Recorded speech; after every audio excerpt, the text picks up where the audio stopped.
बिस्मिल्लाहिर्रहमानिर्रहीम। अस्सलाम वालेकुम student. Today topic is factors and coefficient. Factors consider the algebraic expression. हम क्या करते हैं, एल्जेब्रिक एक्सप्रेशन जो हमारे पास उसको हम कंसिडर करते हैं। एल्जेब्रिक एक्सप्रेशन हमारे पास क्या है, 10x² माइनस 5xy। टर्म जो है हमारे पास 10x² is a product of 10 x की पावर हमारे पास क्या है 2, इसलिए हम x को लिखेंगे 2 time and y and the term जो हमारे पास सेकेंड टर्म है हमारे पास वो है -5xy is a product of -5xy which are called the factor of the term. First expression जो हमारे पास है algebraic expression 10x² minus 5xy। First जो टर्म है हमारे पास 10x², इसमें जो हमारे पास इसके फैक्टर हैं वो क्या है 10x पावर में हमारे पास क्या है स्केयर है, तो हम x को क्या लिखेंगे 2 टाइम लिख देंगे और साथ में हमारे पास क्या आ जाएगा y। यहाँ पे जो 10 है वो किसको डिनोट कर रहा है, ये हमारे पास क्या है न्यूमेरिकल फैक्टर, और ये जो हमारे पास है x y ये हमारे पास क्या है literal factor. Similarly next term जो हमारे पास वो क्या है -5xy। अब यहाँ पे -5 किसको डिनोट कर रहा है, न्यूमेरिकल फैक्टर को, x और y हमारे पास क्या है लिटरल फैक्टर। ये देखें यहाँ पे हमने साथ मेंशन किया है -5 हमारे पास क्या है न्यूमेरिकल फैक्टर और x y हमारे पास क्या है literal factor of the term -5xy। ठीक हो गया, ये हमारे पास क्या है फैक्टर्स हैं। अब फैक्टर्स हमारे पास बेसिकली क्या होता है, हमारे फॉर एग्जांपल हमारे पास क्या है 12 है, ठीक है, कोई भी हमारे पास प्रोडक्ट है नंबर है हमारे पास 12। अब इसके हमारे पास फैक्टर क्या बन सकते हैं, 1 multiply by 12, 2 multiply by 6, 3 multiply by 4। ठीक हो गया, ये हमारे पास इसके क्या है फैक्टर्स, ये हमारे पास क्या बन जाएंगे फैक्टर, यानी कि 2 नंबर्स का जो प्रोडक्ट है हमारे पास क्या आ जाए 12 आ जाए, तो ये हमारे पास इसके क्या बन गए हैं फैक्टर बन गए हैं।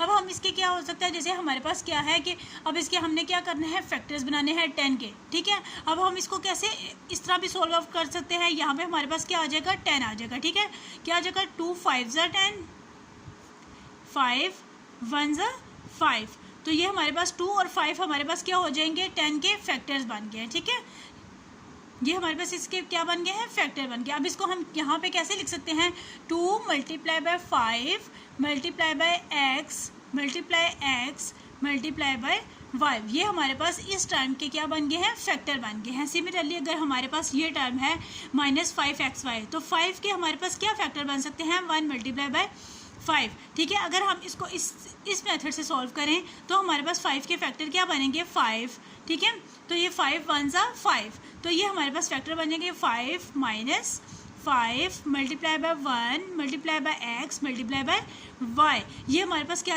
हो जाएंगे फैक्टर, ठीक है। 10 के फैक्टर हमारे पास 2 फैक्टर बने हैं 5 मल्टीप्लाई बाय 2 और 5 के हमारे पास फैक्टर बने हैं -5 मल्टीप्लाई बाय 1।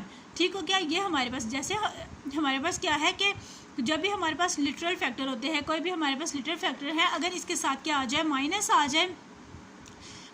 जाए तो हमें -1 यहाँ पे यानी कि न्यूमेरिकल जो फैक्टर है वो यहाँ पे ऐड करने की ज़रूरत नहीं पड़ती, ठीक है। हम उसके साथ क्या करते हैं, फॉर एग्जांपल हमारे पास यहाँ पे अगर हो कोई भी अगर इसके साथ न्यूमेरिकल फैक्टर, ठीक है, हमारे पास -1x, हम इसको यहाँ पे ऐसे नहीं लिखते हैं, हम इसके साथ क्या लिख देंगे -x, यानी कि इसके साथ जो ये न्यूमेरिकल फैक्टर है ये लिखने की ज़रूरत नहीं, हम क्या कर देंगे -x ऐसे लिख देंगे।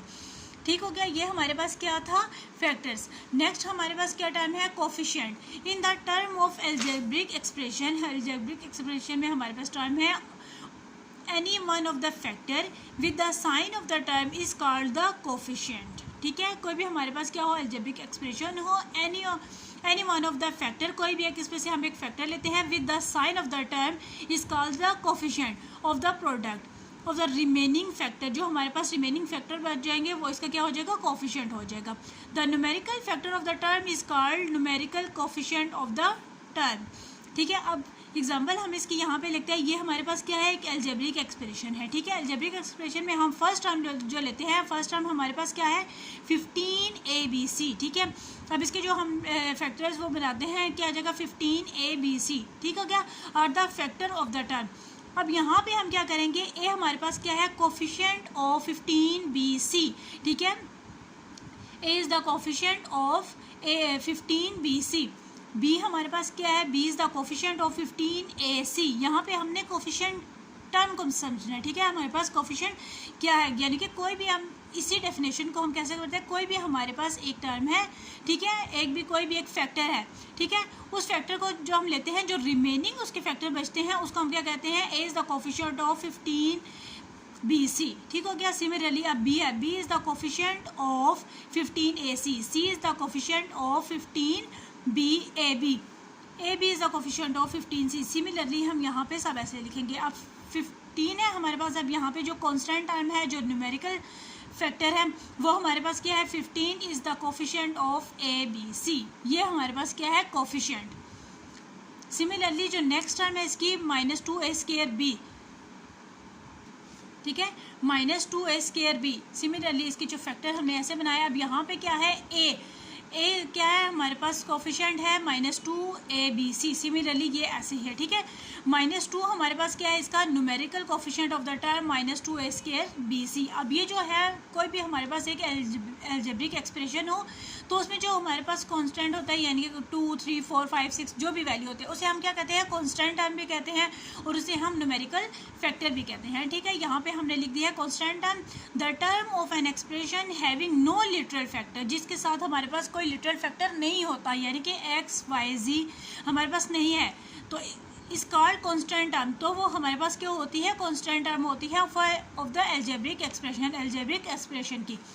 एग्जाम्पल हम देखते हैं, हमारे पास यह है एक एल्जेब्रिक एक्सप्रेशन है, 9xk + y - 4, ये हमारे पास क्या है, एक एल्जेब्रिक एक्सप्रेशन है, ठीक है।